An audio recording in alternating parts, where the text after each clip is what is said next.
السلام علیکم ورحمۃ اللہ وبرکاتہ۔ آپ دیکھ رہے ہیں ٹی ٹی این پاکستان، میں ہوں آپ کا میزبان جلیہ عباس۔ آج ہم اسلامی تاریخ کے ایک عظیم واقعے پر گفتگو کریں گے جس نے نہ صرف تاریخ کا رخ بدل بلکہ امن و رحمت اور معافی کا درس دیا۔ جی ہاں ناظرین، آج ہم گفتگو کریں گے فتح مکہ پر۔ اس گفتگو کے لیے آج ہمارے ساتھ ہیں صاحبزادہ علی عامر شاہ طیبی۔ جی شاہ صاحب، آج ہم آپ کو اس پروگرام میں خوش آمدید کہتے ہیں۔ جی بہت شکریہ، بہت شکریہ۔ آئیے آج ہم سب سے پہلا ان سے سوال کریں گے کہ فتح مکہ کب پیش آیا اور اس کی بنیادی وجہ کیا تھی؟ جی شاہ صاحب، آپ اس کے بارے میں کیا کہنا چاہتے بسم اللہ الرحمن الرحیم۔ السلام علیکم ورحمۃ اللہ وبرکاتہ۔ جتنے بھی ٹی ٹی این کے ناظرین ہیں، ٹی ٹی این پاکستان کے تمام کو خوش آمدید بھی، اور تمام کو السلام علیکم ورحمۃ اللہ وبرکاتہ۔ جی ضلع عباس، آپ نے سوال کیا کہ اور ایک جو آپ نے تعارف کروایا کہ ایک عظیم واقعہ اور جس میں ہمیں بہت ساری چیزیں ملتی ہیں اور جسے فتح مکہ کہتے ہیں۔ اس کے پیش آنے کی ایک وجہ یہ تھی کہ جو صلح حدیبیہ ہوئی تھی، صلح حدیبیہ کرنے کے باوجود بھی انہوں نے وعدہ خلافی کی، یعنی صلح کے اوپر پورا نہ اترے۔ کفار جو تھے انہوں نے جو مسلمانوں کا قبیلہ تھا ایک، اس پہ حملہ کیا اور وعدہ خلافی کی۔ صلح کے جو قوانین تھی، شرائط تھی، ان کو توڑا۔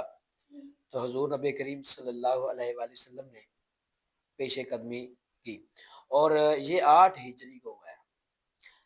جو مدینہ سے مکہ سے مدینہ کی طرف ہجرت ہوئی، تو یہ 8 سال بعد 8 ہجری کو یہ واقعہ پیش آیا ہے۔ اور حضور نبی علیہ السلام نے صحابہ کو حکم دیا کہ اب ہم پہ جہاد فرض ہے اور ہمارے لیے یہ حق بنتا ہے کہ ہم لشکر کشی کریں۔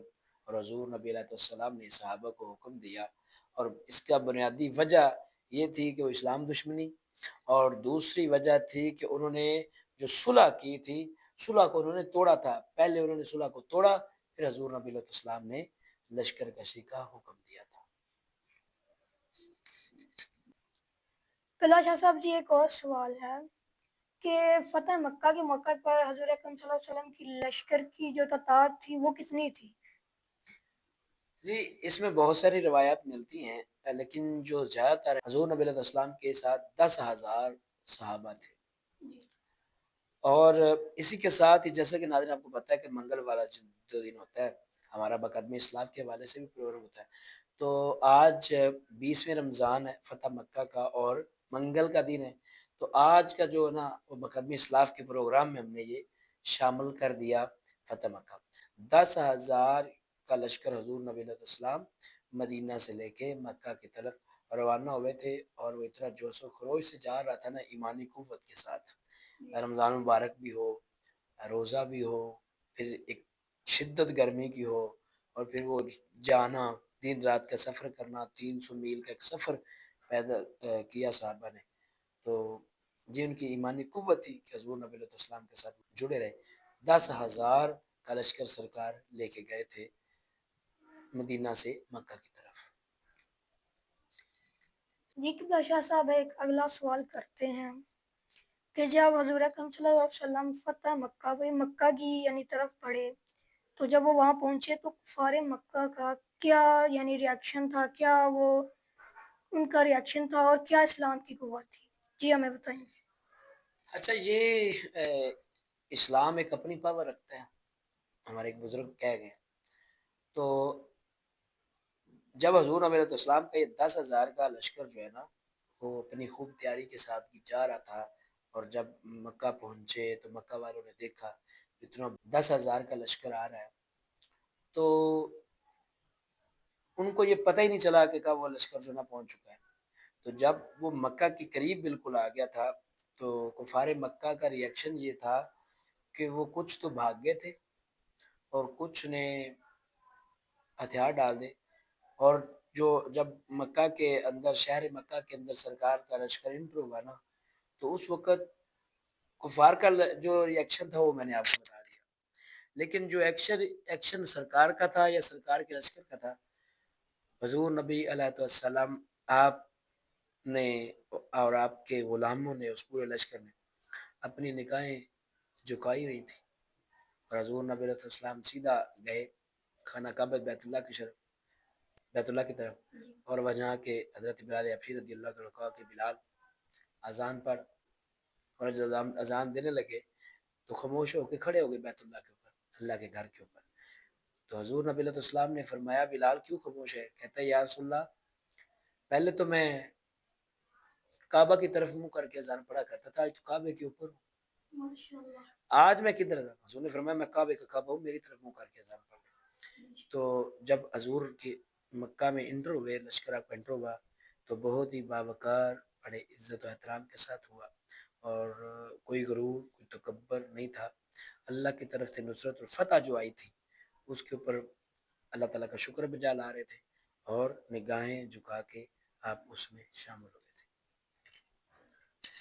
جی قبلہ شاہ صاحب جی ایک اور سوال کرتے ہیں، جب مکہ فتح ہوا تو کفار کے بڑے بڑے سردار وہاں نظریں جھکائے کھڑے تھے، تو آپ صلی اللہ علیہ وسلم، سرکار دو عالم صلی اللہ علیہ وسلم نے ان کے ساتھ کیسا سلوک کیا؟ اب دیکھیں یہ ایک سوال بہت امپورٹنٹ ہے۔ یہ جو اسلام کے دشمن تھے انہوں نے دشمنی کی، کھلے عام دشمنی کی، مخالفتیں کرتے رہے، منافقتیں کرتے رہے، تو حضور نبی علیہ السلام تو بڑے بڑے جو کفار مکہ کے جو سردار تھے وہ گردنیں جھکائے کھڑے تھے، لوگ گردنیں جھکائے کھڑے تھے۔ تو اللہ کے رسول صلی اللہ علیہ وآلہ وسلم نے ارشاد فرمایا بڑی تم باتیں کرتے تھے اسلام کے خلاف، آج بتاؤ تمہارے ساتھ میں کیا کروں اور تمہیں کون بچائے گا؟ تو انہوں نے کیا کہا؟ آگے سے عرض کی کہ اللہ کے رسول صلی اللہ علیہ وآلہ وسلم ہمیں پتہ ہے آپ ہمیں ماریں گے تو نہیں، تمہیں کیوں یقین ہے؟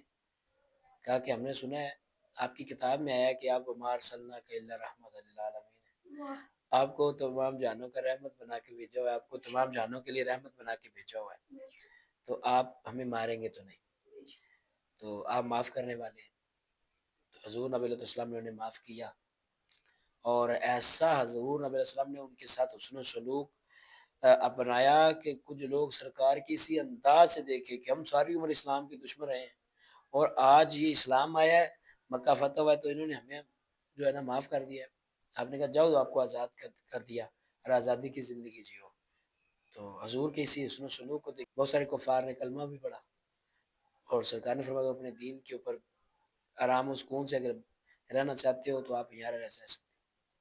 تو حضور نبی علیہ السلام نے ان کے ساتھ بڑا اچھا حسن و سلوک دیا، جس وجہ سے وہ ان کے دل پھرے، دلوں کے اوپر ایمان آیا، اور انہوں نے سرکار کا کلمہ پڑھ کے مسلمان ہوئے تھے۔ ناظرین، ہم قاریوں سے، مولویوں سے، علماء سے فتح مکہ سنتے رہتے ہیں، اسکول میں سنتے ہیں، ہر جگہ سنتے ہیں، یوٹیوب سے سنتے ہیں، آیا کیا کہ ہم نے اس سے کوئی سبق حاصل کیا؟ اسی لیے میں آخری سوال پروگرام کا کرنا چاہتا ہوں شاہ صاحب سے۔ جی شاہ صاحب جی، آج کے دور میں ہمیں فتح مکہ سے کیا سبق ملتا ہے؟ جی آج کے دور میں جو فتح مکہ سے ہم سبق حاصل کیا کریں گے؟ فتح مکہ سے ایک تو ہم ایمانی قوت، جیسے میں پہلے بھی کہتا ہوں، صبر، ہم نے فتح مکہ کے پروگرام کیے، بڑے بڑے علماء سے سنا، ہم نے وعظ سنے، ہم نے سبحان اللہ بھی کہا، لیکن ہم نے اس سے حاصل کیا کیا؟ مین چیز ہے یہ کہانی، یہ ٹاپک، یہ موضوع، یہ ساری چیزیں سننے کا کیا فائدہ حاصل ہوا ہے؟ فائدہ حاصل یہ ہوتا ہے ہمیں کہ اس میں ہماری ایمانی قوت آتی ہے، ایمانی جذبہ آتا ہے، اس میں عدل و انصاف ہے، اس میں انسانیت کی ہے، اس میں صلح نامہ ہے، اس میں بہت ساری ایسی چیزیں ہیں جو سمجھنے والوں کو سمجھ آتی ہیں، سیکھنے والوں کو وہ سمجھ آتی ہیں، اور دوسرا بندہ اس کو نہیں سمجھ سکتا۔ اللہ تعالی ہمیں حضور نبی علیہ السلام کے نظام پہ چلنے کی، حضور کے قوانین و قانون پہ چلنے کی توفیق عطا فرمائے۔ جی ناظرین، امید کرتے ہیں آج کا پروگرام آپ کو پسند آیا ہوگا۔ اللہ تعالیٰ ہمیں حضور اکرم صلی اللہ علیہ وسلم کے اسماء الحسنی پر عمل کرنے والا بنائے۔ جی ناظرین، اب اپنے میزبان ضلع عباس کو اجازت دے، دیکھتے رہیے ٹی ٹی این پاکستان۔ اللہ نگہبان۔